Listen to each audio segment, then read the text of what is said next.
Yeah, I saw him. Oh, okay. Alright, so, can I start asking the questions then? Yes. Alright. So your youngest brother, Fred Stahlhut, was my grandfather? Uh-huh, right. Mm-hmm. Okay. What branch of the military were you in? Well, at the time World War II was being fought, we didn't have an air force, but the airplanes were still flying as though we did, and so it wasn't called the Army Air Force at that time, but that's what it really was. Okay. So, how did you end up in as a prisoner of war? Well, we were flying from England, and we were bombing in Germany, and that particular day, I think you pretty well, if you got my story, I don't know whether this thing seems to be getting kind of funny sounds. Are you still on there okay? Yeah. Okay. Well, we took off from England, and we were supposed to bomb Stuttgart. But when we got to Stuttgart, we were flying about 18,000 feet off the ground, and we couldn't see the ground. It was not rainy, but it was very cloudy. And so when we got to Stuttgart, we couldn't see the target that we were supposed to bomb, and so we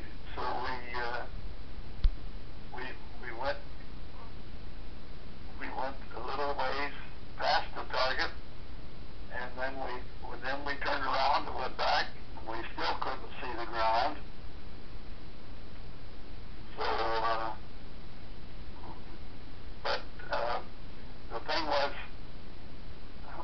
I don't know why, but I'm getting some static. Tell him it's the phone. It's probably it's the phone. So we can hear you fine. We can hear you fine though. It's probably the phone that's created the static, but we can hear you. Oh, okay. Well, on the way to the target, we were attacked by German fighter planes. Excuse me.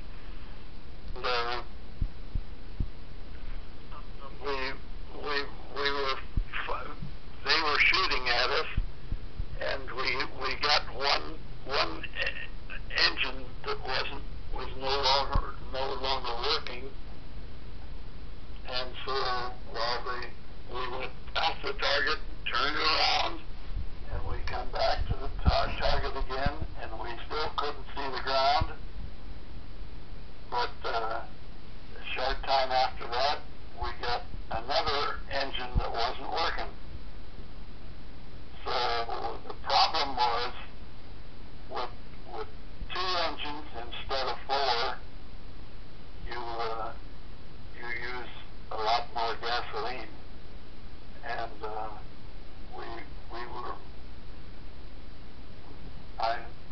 one thing I remember especially was that we were slowing down, and we couldn't keep up with the other airplanes, and the Germans would have shot us down real quick. The thing was,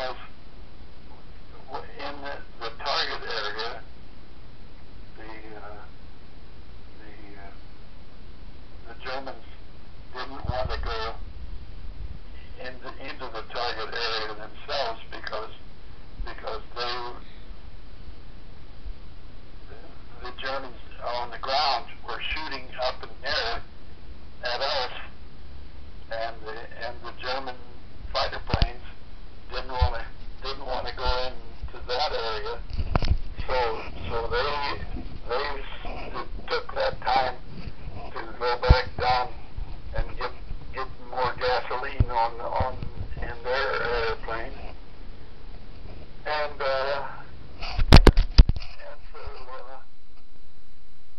oh Lord, I tell you, I'm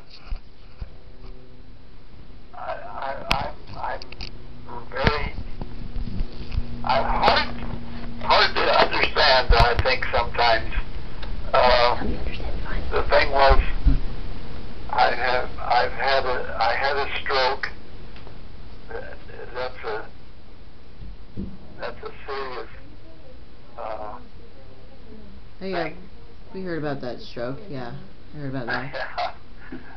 Well, okay. Let's see if I can tell you anything else. You read my story, have you? Yes, I have. Well, you pretty well know everything that I would be telling you. Okay. Well, we left the target area and had to get to England some way, but we didn't. We had 2 engines were working, and the other 2 were not working, and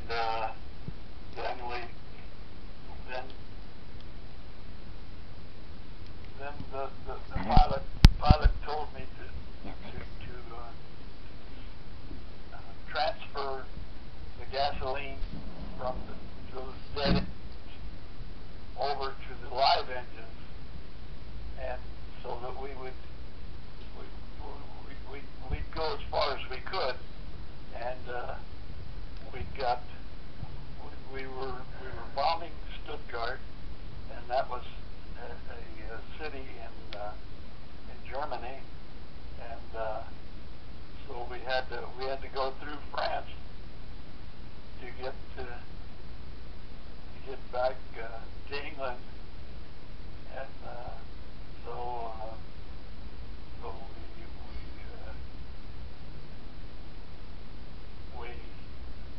our pilot decided that he would leave since he couldn't keep up with the other airplanes that were flying in our formation, that it would be better if we left the formation and that then the Germans would have to hunt for us to shoot us down, and so we finally got down to a lower level, and they never did see us again. The German airplanes never saw us again. Anyway, we kept going along until finally we were getting low on gasoline, and the pilot told us we were going to have to bail out. You know what bailing out is? You had to get a parachute and jump out of the plane? Yes. Yes, sir. And our pilot told we had 10 men on the crew, and so the pilot called all of them on intercom and told us to be ready to bail out. And I don't know how they decided who was going to go first or whatever, but finally I went out the Bombay, and because we had dropped our bombs and that helter-skelter. I don't have any idea whether we bombed somebody's farmyard or what, but bay door was still open, and that's where I went out. And I don't know the rest of the other men. Well, we had 10 men on the crew, and 8 of us were captured by the Germans on the ground. The pilot was the last man to jump out. That was his duty to make sure that everybody got out okay. And so he didn't get captured, and I don't know exactly how much time he got all the way down into the Spanish border, and the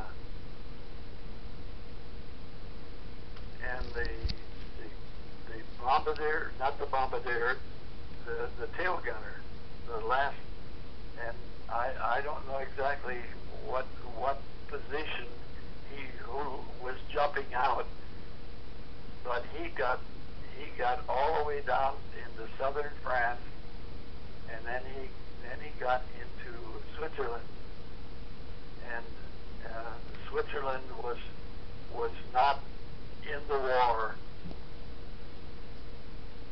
and they were capturing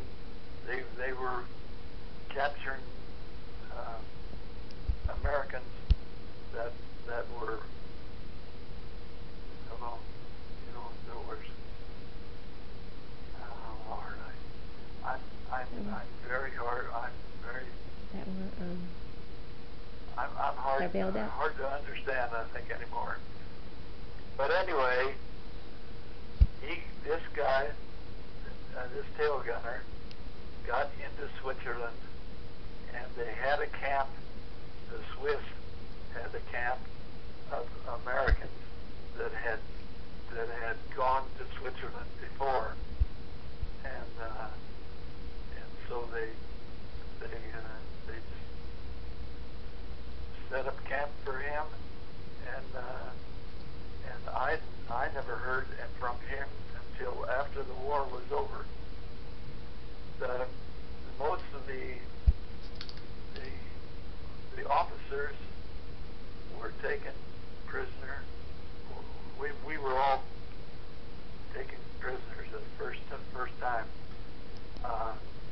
but the officers were taken to an officer camp, prison camp, and the enlisted men were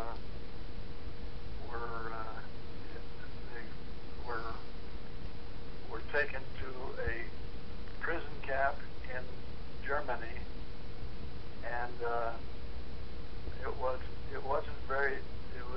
that was called Stahlhut 7A, and it wasn't very long after I was captured that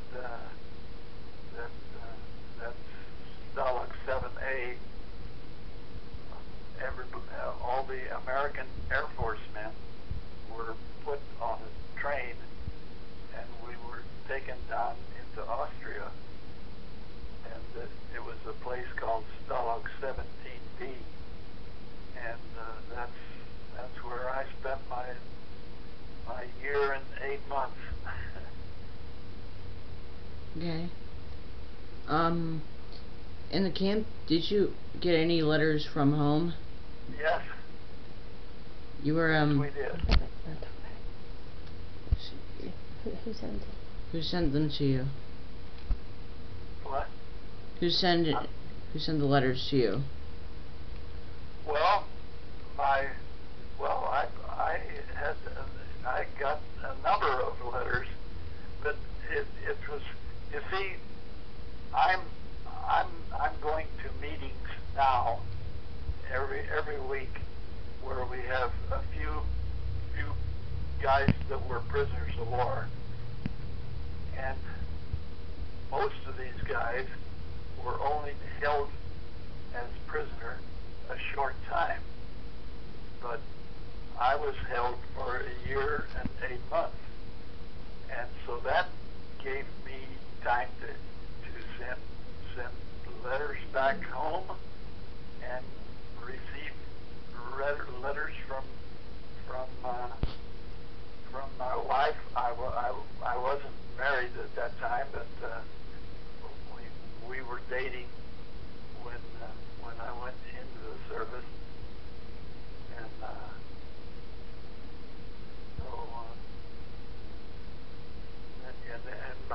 my mother and father were writing letters, and I got other letters from people that I don't remember, because I think I lost all those letters in the latter days of the war. The Russians were coming towards us, and the Germans didn't like either us or the Russians, but they liked the Russians a lot worse, and so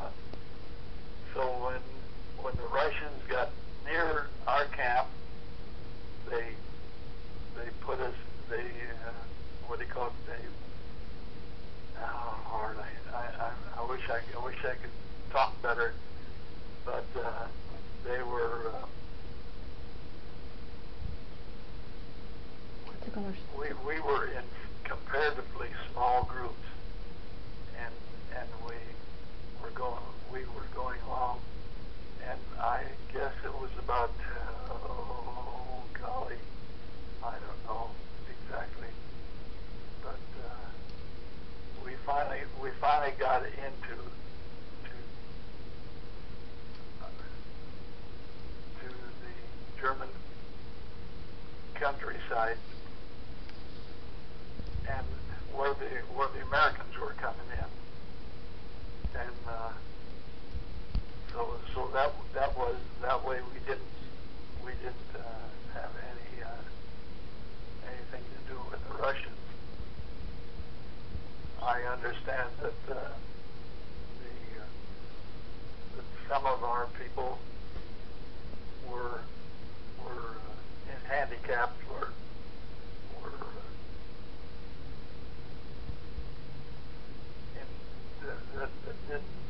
that they weren't able to walk, and there was a bunch that did stay there, and I've talked to some of them since then, and they said that the Russians treated them fine, but there's I've heard a lot of stories about the Russians not treating the Americans and so forth as well as they could have, but they let the Russians get into Lord, what's the name of the city? Berlin. They let the Russians go into Berlin, and that's pretty much where the war ended up. But when the Americans came to the area where we were at, one of the things that I've told people before, maybe I wrote it down, I don't know, but the Germans kept us fed, and it wasn't a great deal of food, but the Germans did keep us fed, and then we were at that time we were in the river Inn, INN. That's the German word for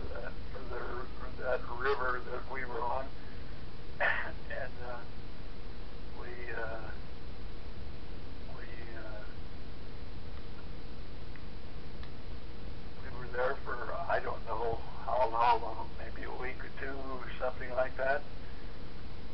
But we were in a camp that was up a hill from the river, and the Germans would allow us to go across the road and down the side of this thing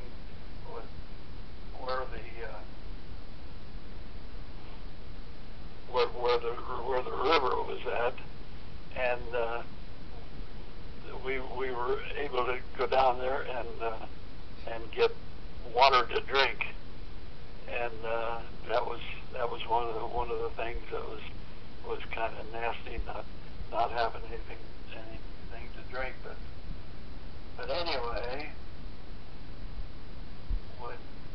one day somebody came back to the camp part and said that there's Americans across the road, across the river, and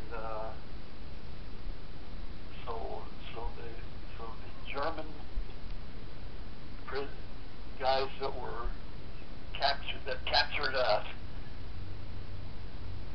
they got a few Americans with them, and they went across the river and they talked to these people, and they said, well, we don't have anything to take over what you're doing right now, but we will very soon.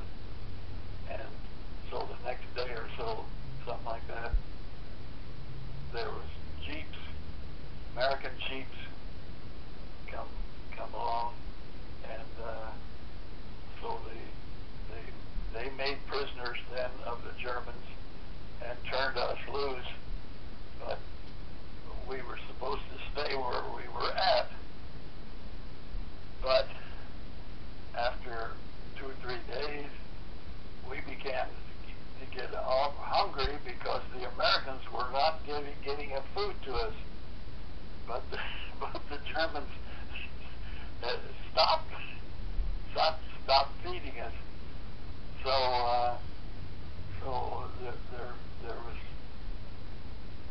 I went with some other guys, and we went to a city near there where the Americans had already come in and taken over, and the Americans gave us food to take back to our camp. And by the time we finally got back to the camp, we didn't know it, but there was other Americans that were taking the men from our camp and putting us in a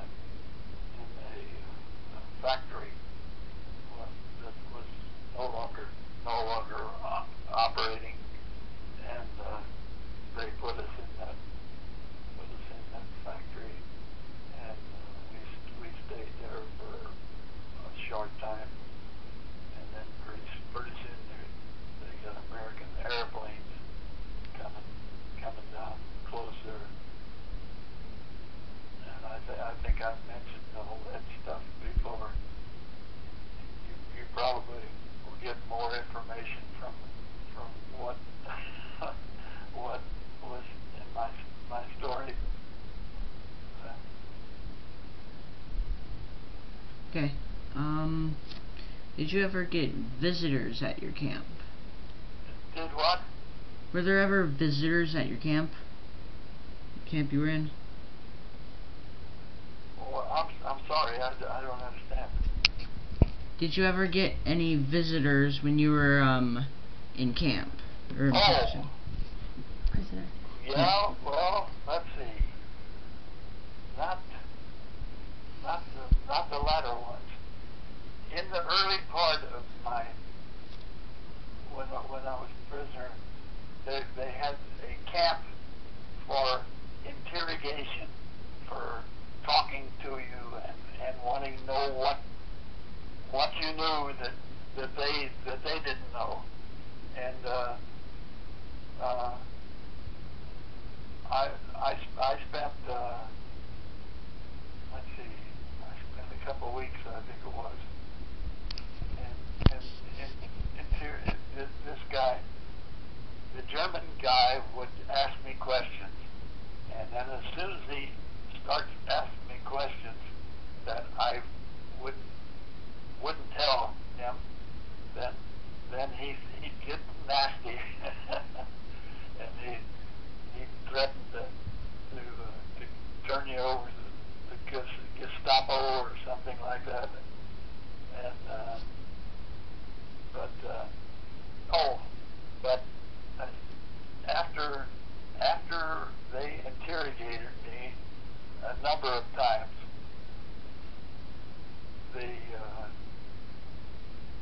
I was sent to another part of Munich, and there was people that visited that camp that were supposed to look out for the welfare of the prisoners, and what surprised me was they were getting us food 4 times a week, or four times a day, and plenty of food.